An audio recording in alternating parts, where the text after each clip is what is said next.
बिस्मिल्लाहिर्रहमानिर्रहीम। अस्सलाम वालेकुम। Welcome to my YouTube channel. उम्मीद आप सब लोग बिल्कुल ठीक होंगे। आज की वीडियो में हम लोग करेंगे CS 505 mid term subjective important question answers. तो इस वीडियो में हम जो इम्पोर्टेंट CS 505 के इम्पोर्टेंट क्वेश्चन आंसर है उनको डिस्कस करेंगे। ये क्वेश्चन आंसर्स आपके मिड टर्म के पेपर्स जो पास पेपर है उनमें से रिपीट होते हैं। क्वेश्चंस तो उधर से हैं, कुछ आपकी बुक्स हैं जो इम्पोर्टेंट टॉपिक्स हैं उनसे लेके। तो जो अभी फर्स्ट हमारे पास शॉर्ट क्वेश्चन आंसर है। वीडियो स्टार्ट करने से पहले अगर आप हमारे चैनल पर न्यू हैं तो चैनल को लाजमी सब्सक्राइब कीजिएगा ताकि कोई भी इम्पोर्टेंट वीडियो आप तक लाजमी पहुंच सके। हर सब्जेक्ट है उसकी इम्पोर्टेंट वीडियोस अपलोड हैं चैनल पे। उसके बाद अगर आप वीडियो के तमाम अपडेट के लिए आप हमारा व्हाट्सएप चैनल ज्वाइन कर सकते हैं। वहाँ पर तमाम अपडेट्स आपको अवेलेबल होंगी टाइम टू टाइम। तो उसका जो व्हाट्सएप चैनल का लिंक है वो डिस्क्रिप्शन में अवेलेबल होगा, तो आप व्हाट्सएप चैनल भी ज्वाइन कर लें। तो फर्स्ट जो हमारे पास क्वेश्चन है वो है define SDDC software defined data centre. तो डिफाइन करें SDDC को। तो इसकी आप एब्रीवेशन भी माइंड में रख लें, ये कभी कभी शॉर्ट में आ सकती है या MCQs में। तो a software defined data centre SDDC is a fully virtualised data centre where compute storage and networking are controlled through software instead of physical hardware. It allows for automation, scalability and better resource management। के जो SDDC है ये एक virtualised data centre है जहाँ पे computation होती है, स्टोरेज होती है, नेटवर्किंग होती है, मतलब जो थ्रू आउट सॉफ्टवेयर में, और ये सॉफ्टवेयर में होती है हार्डवेयर के बगैर। उसके बाद फिजिकल हार्डवेयर में ये नहीं होती। तो इसके ये अलाउ करता है ऑटोमेशन को, स्केलेबिलिटी को और बेटर रिसोर्स मैनेजमेंट को। नेक्स्ट जो हमारे पास क्वेश्चन है वो है बेनिफिट ऑफ SDDC। तो उसका फर्स्ट जो है वो ऑटोमेशन होता है। इसलिए क्या होता है, ये रिड्यूस करता है मैनुअल वर्क्स को और एफिशिएंसी को इम्प्रूव करता है। उसके बाद है कॉस्ट सेविंग। इसमें ये यूज़ करता है वर्चुअलाइजेशन को ताकि जो हार्डवेयर है वो लोअर कर सके हार्डवेयर को और ऑपरेशनल कॉस्ट को। उसके बाद है स्केलेबिलिटी। इसमें क्या होता है, ये इजीली स्केल करता है रिसोर्सेज को ताकि अप या डाउन जो भी ज़रूरत हो उसको। उसके बाद क्या है फ्लेक्सिबिलिटी, ये करता है सपोर्ट करता है क्लाउड इंटीग्रेशन को और हाइब्रिड इन्वायरमेंट IT इन्वायरमेंट्स में। उसके बाद क्या है इम्प्रूव सिक्योरिटी। इसमें सेंट्रलाइज मैनेजमेंट होती है ना, जो डाटा को मतलब एक ही जगह डाटा होता है तो उसकी प्रोटेक्शन ईजीली हो सकती है। उसके बाद है limitation of application virtualisation. Application virtualisation की जो लिमिटेशन है वो क्या है, तो फर्स्ट हमारे पास है सिंगल पॉइंट ऑफ फेलियर। इसमें सिंगल पॉइंट ऑफ फेलियर उसमें ये होता है कि अगर वर्चुअलाइज सर्वर फेल हो गया तो जो भी मतलब एक सेंटर हब अगर फेल हो गया तो जो तमाम एप्लीकेशन है जो वर्क कर रही हैं वो भी फेल हो जाएंगी, मतलब उनमें काम नहीं होगा। उसके बाद है हाई बैंडविड्थ रिक्वायरमेंट। इसमें जो स्ट्रीमिंग ऐप होती हैं उनमें फास्ट इंटरनेट की ज़रूरत होती है और स्मूथ परफॉर्मेंस की ज़रूरत होती है। उसके बाद जो थर्ड है वो है compatibility issues। some application requires system drivers and cannot be virtualized। कि बहुत सी एप्लीकेशन आती है जो रिक्वायर करती है सिस्टम ड्राइवर्स को और वो वर्चुअलाइज नहीं होती। उसके बाद इनिशियल कॉस्ट एंड कम्प्लेक्सिटी। इसमें सेटिंग अप होती है एप्लीकेशन वर्चुअलाइजेशन की, इंफ्रास्ट्रक्चर की और can be expensive and complex. कि जब एप्लीकेशन वर्चुअलाइजेशन इंफ्रास्ट्रक्चर होता है वो एक्सपेंसिव भी होता है और कम्प्लेक्स भी होता है। उसके बाद है लिमिटेड परफॉर्मेंस। बहुत से रिसोर्स इंटेंसिव एप्लीकेशंस होती हैं जिसमें हैवी ग्राफिक सॉफ्टवेयर होती हैं तो वो मतलब अच्छे से परफॉर्म नहीं कर सकते वर्चुअलाइज इन्वायरमेंट में। ये भी इसकी लिमिटेशन आ गई। उसके बाद है बेनिफिट ऑफ वर्चुअलाइजेशन। अब इसके फ़ायदे क्या हैं, तो इसमें है better resource utilisation, maximise hardware efficiency. Hardware की एफिशिएंसी को ये मैक्सिमाइज कर देता है। उसके बाद कॉस्ट सेविंग इसमें आ जाती है जिसमें ये हार्डवेयर की मेंटेनेंस की और पावर्स की जो प्राइसेस होती हैं इनको ये रिड्यूस कर देता है। उसके बाद है डिज़ास्टर रिकवरी। जैसे भी कोई क्विक सिस्टम और बैकअप होता है ना और रिकवरी वो इनेबल होती है जिसकी वजह से मतलब टाइम से रिकवर डाटा बैकअप हो जाता है। उसके बाद है security and isolation. Each VM operates security reducing risk. हर जो VM होता है वो मतलब सब अलग अलग काम करता है और उससे रिस्क क्या होते हैं कम हो जाते हैं। उसके बाद है स्केलेबिलिटी एंड फ्लेक्सिबिलिटी। इसमें से कोई भी डाटा मतलब चीज़ आप इजीली ऐड भी कर सकते हो, रिमूव भी कर सकते हो और वर्चुअल मशीन्स जैसे जैसे आपको ज़रूरत होती है। उसके बाद है कंपोनेंट ऑफ वी स्पेयर। अच्छा, VMware vSphere is a visualisation management platform. ये एक विजुअलाइजेशन मैनेजमेंट प्लेटफॉर्म होता है। इसमें इंक्लूड होता है VMware ESXi। ये एक टाइप है, ये टाइप 1 है हाइपरविजर की। ये रन करता है वर्चुअल मशीन्स को। उसके बाद vCenter सर्वर है, ये एक सेंट्रलाइज मैनेजमेंट टूल है जो यूज होता है मल्टीपल ESXi मशीन्स के लिए। उसके बाद जो इसका थर्ड है वो है vMotion। ये इनेबल करता है लाइव माइग्रेशन को वर्चुअल मशीन्स के थ्रू, और मतलब उनका डाउन टाइम इसमें नहीं आता। उसके बाद है VMFS virtual machine file system. ये एक हाई परफॉर्मेंस फाइल सिस्टम होता है VM स्टोरेज का। उसके बाद डिस्ट्रीब्यूट रिसोर्स स्केड्यूलर DRS। ये ऑटोमेटिकली बैलेंस करता है वर्कलोड को, मतलब होस्ट के दरमियान, मतलब खुद ही ऑटोमेटिकली बैलेंस कर लेते हैं वर्क को। अच्छा, उसमें एक और क्वेश्चन था विजुअलाइजेशन रिलेटेड क्वेश्चन है, व्हाट इज ESXi। तो ये एक टाइप 1 हाइपरविजर है जो रन करता है डायरेक्टली सॉफ्टवेयर फिजिकल हार्डवेयर को, और मल्टीपल जो वर्चुअल मशीन्स होती हैं उनको ये ऑपरेट करवाता है सिंगल सर्वर के अंदर, और it is used for enterprise level server visualisation. Next जो हमारे पास क्वेश्चन है वो है, what is virtual machine VM। अच्छा, virtual machine is a software based computer. ये सॉफ्टवेयर बेस्ड कंप्यूटर है जो रन करता है ऑपरेटिंग सिस्टम्स को एंड एप्लीकेशंस को independently from the physical hardware. Independently उनको ये रन करता है। It uses virtualised resources like vCPU, vRAM and vDisk। अच्छा, वर्चुअलाइज रिसोर्सेज इसके पास होते हैं जिसके अंदर वर्चुअल CPU आ जाती है, वर्चुअल RAM आ जाती है और वर्चुअली डिस्क आ जाती है। एग्जाम्पल इसकी है, running window on A Linux machine using VMware और वर्चुअल बॉक्स। कि आप विंडो के ऊपर लिनक्स मशीन को जब यूज करते हो VMware के हो या वर्चुअल बॉक्स हो, तो वो इसकी एग्जाम्पल है। उसके बाद है बेनिफिट्स ऑफ वर्चुअलाइजेशन। वर्चुअलाइजेशन के बेनिफिट्स क्या हैं? तो फर्स्ट जो हमारे पास बेनिफिट है वो है एफिशिएंट रिसोर्स यूटिलाइजेशन। ये मैक्सिमाइज करता है हार्डवेयर की एफिशिएंसी को, उस पर मल्टीपल वर्चुअल मशीन्स को रन करके एक सिंगल मशीन के ऊपर। उसके बाद है कॉस्ट सेविंग। इसमें भी कॉस्ट सेविंग होती है। ये हार्डवेयर की जो प्राइसेस होती हैं, पावर्स होती हैं, उनको ये कर देता है, रिड्यूस कर देता है। ये ऊपर हमने क्वेश्चन पढ़ा भी है। उसके बाद स्केलेबिलिटी और फ्लेक्सिबिलिटी होती है, इम्प्रूव सिक्योरिटी होती है, डिजास्टर रिकवरी और बैकअप होती है। ये ऊपर मैंने एक्सप्लेन किया। ये सारा कुछ वही है, मतलब उससे रिलेटेड ही है। नेक्स्ट है, is it possible to build multiple server on a physical data centre. क्या ये पॉसिबल है कि आप मल्टीपल सर्वर को एक फिजिकल डाटा सेंटर पे बना लो? यस, ये पॉसिबल है। Multiple server can be created in a physical data centre. को उनको फिजिकल डाटा सेंटर में क्रिएट किया जाता है, जिसमें इधर हम यूज करते हैं सर्वर विजुअलाइजेशन का।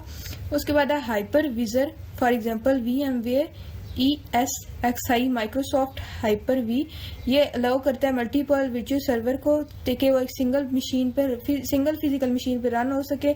उसके बाद ये एफिशिएंसी को इम्प्रूव करता है और कॉस्ट को रिड्यूस करता है। उसके बाद है XN सर्वर हाइपरविजर टाइप। तो ये एक टाइप 1 है बेयर मेटल की हाइपरविजर।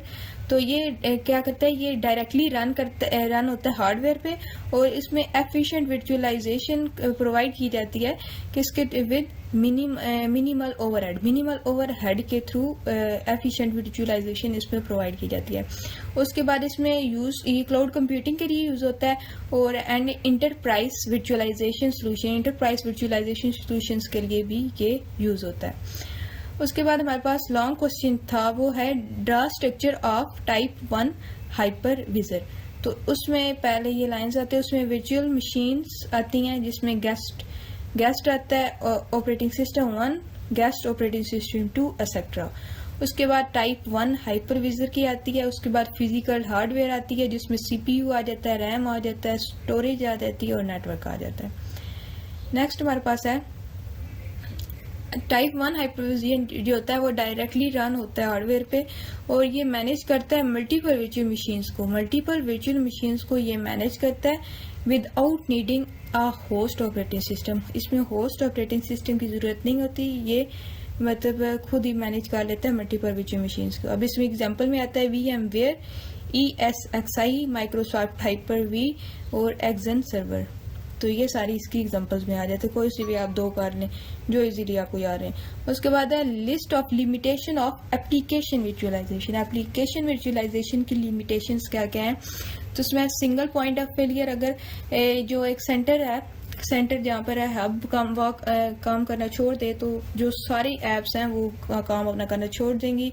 उसके बाद हाई बैंड विद रिक्वायरमेंट, उसमें जो स्ट्रीमिंग एप्लीकेशंस होती हैं उनको स्ट्रॉन्ग नेटवर्क की ज़रूरत होती है वरना वो काम नहीं करती। उसके बाद है कंपैटिबिलिटी इश्यूज, कि अगर एप्लीकेशंस जो होती हैं वो उनके जो सिस्टम ड्राइवर्स होते हैं वो काम नहीं कर रहे सही से एक वर्चुअलाइज्ड इन्वायरमेंट में। मतलब कुछ ऐसी होती हैं डिवाइसेस या एप्लीकेशंस जो एक वर्चुअलाइज्ड इन्वायरमेंट में काम अच्छे से नहीं कर सकती, तो उसमें कंपैटिबिलिटी इश्यूज आ जाते हैं।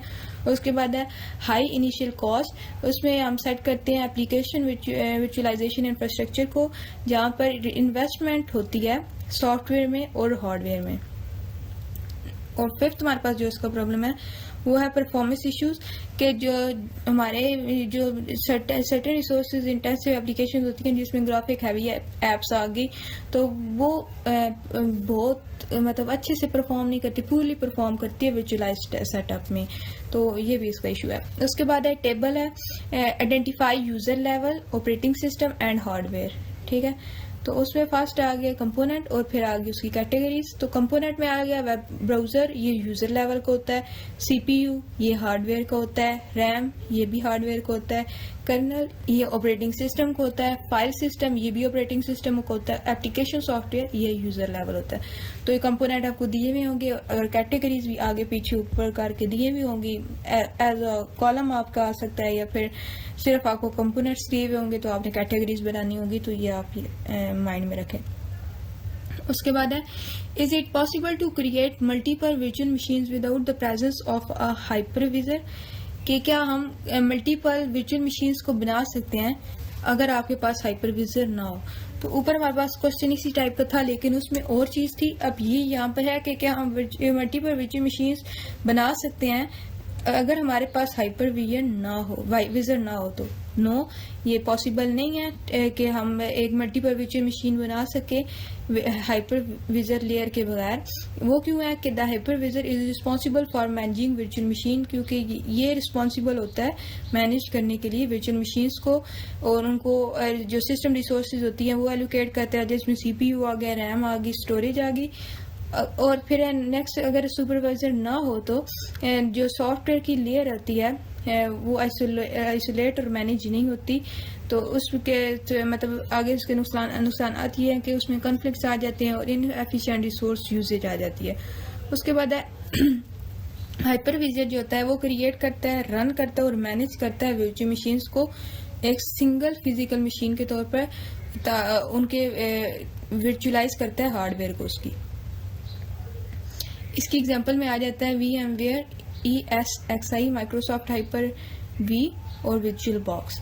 उसके बाद जो नेक्स्ट हमारे पास क्वेश्चन है वो difference between hardware defined data centre HDDC and software defined data centre SDDC। तो इसमें मैनेजमेंट फर्स्ट तरीके मैनेज करता है मैनुअली फिजिकल हार्डवेयर के साथ, और ये मैनेज करता है यूजिंग सॉफ्टवेयर एंड ऑटोमेशन की। SSD सॉफ्टवेयर ऑटोमेशन में आता है, हार्डवेयर में फिजिकल हार्डवेयर के साथ आप उसको मैनेज करते हैं। उसके बाद फिक्स एंड हार्डवेयर डिपेंडेंट, और ये फिक्स होता है और हार्डवेयर के ऊपर डिपेंड करता है, ये डायनेमिक होता है और वर्चुअलाइज्ड होता है SDDC।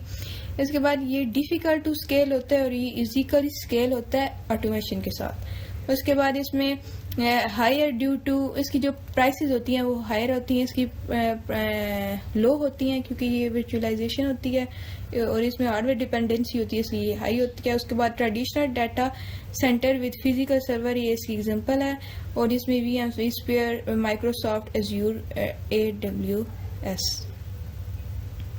नेक्स्ट हमारे पास 4 बेनिफिट ऑफ एप्लीकेशन वर्चुअलाइजेशन के बेनिफिट, तो उसमें क्रॉस प्लेटफॉर्म कंपैटिबिलिटी आ जाती है जो अलाउ करती है एप्लीकेशन को ताकि वो डिफरेंट ऑपरेटिंग सिस्टम पे रन हो सके मॉडिफिकेशन के बगैर। जिस तरह एक विंडो रन होती है running window apps on Linux. उसके बाद क्या इजी मैनेजमेंट इसकी इजी होती है कि जो एप्लीकेशन होती हैं वो सेंट्रली मैनेज होती हैं और उनमें कोई भी इंडिविजुअल डिवाइसेस इंस्टॉल नहीं होती, तो वो इजीली मैनेज कर सकता है बंदा। उसके बाद है सिक्योरिटी आइसोलेशन। इसमें वर्चुअलाइजेशन एप्स होती हैं और आइसोलेटेड होती हैं होस्ट ओएस से, जिससे जो सिक्योरिटी रिस्क होते हैं ना वो रिड्यूस हो जाते हैं। उसके बाद है फास्टर डिप्लॉयमेंट। अच्छा, इसमें जो होती है एप्लीकेशन जो होती है ना वो इंस्टेंटली स्ट्रीम्ड होती हैं यूज़र डिवाइसेस के थ्रू और उनमें मैनुअल इंस्टॉलेशन नहीं होती। नेक्स्ट जो हमारे पास क्वेश्चन है वो है 2 एग्जांपल ऑफ टाइप 1 हाइपरविजर। तो उसमें ये आगे ऊपर भी हमने पढ़ी है VMware ESXi। ये एक बेयर मेटल हाइपरविजर होती है जो वाइडली यूज होती है डाटा सेंटर्स में। उसके बाद है माइक्रोसॉफ्ट हाइपर-V। ये एक टाइप 1 हाइपरविजर है जो बिल्ड होता है विंडोज सर्वर के पर, किसके लिए? इंटरप्राइज वर्चुअलाइजेशन के लिए। आगे 6 हमारे पास क्वेश्चन है 3 benefit of a virtualised environment. Virtualised environment के 3 बेनिफिट। तो फर्स्ट उसमें आ जाता है कॉस्ट सेविंग, कि ये इससे जो मल्टीपल फिजिकल सर्वर्स होती हैं ना या लोअरिंग हार्डवेयर और सॉफ्टवेयर मेंटेनेंस की जो प्राइसेस होती हैं वो कम हो जाती हैं। उसके बाद स्केलेबिलिटी ये होती है कि वर्चुअल मशीन्स जो होती है वो इजीली क्रिएट भी हो सकती है, उनमें डाटा चेंज भी किया जा सकता है और वो डिलीट भी की जा सकती है जब भी ज़रूरत हो। उसके बाद डिजास्टर रिकवरी के जो वर्चुअल मशीन्स होती हैं उनका बैकअप भी होता है, जो रिस्टोर्ड हो जाती है क्विकली। अगर कहीं भी सिस्टम में कोई फेलियर आ जाए तो ईजिली बैकअप भी हो सकती हैं। तो ये थे आपके इम्पोर्टेंट क्वेश्चन आंसर। तमाम जो short question answer, long question answer जो इम्पोर्टेंट थे वो यहाँ पर डिस्कस कर दिए गए हैं। ये क्वेश्चन आपके पास पेपर में से थे तो बुक से भी। तो उम्मीद है आपकी वीडियो अच्छी लगी होगी। वीडियो अच्छी लगी है तो लाइक करिए, चैनल को लाजमी सब्सक्राइब कीजिएगा और व्हाट्सएप चैनल भी आप ज्वाइन कर सकते हैं। दुआ में याद रखिएगा। अल्लाह हाफिज़।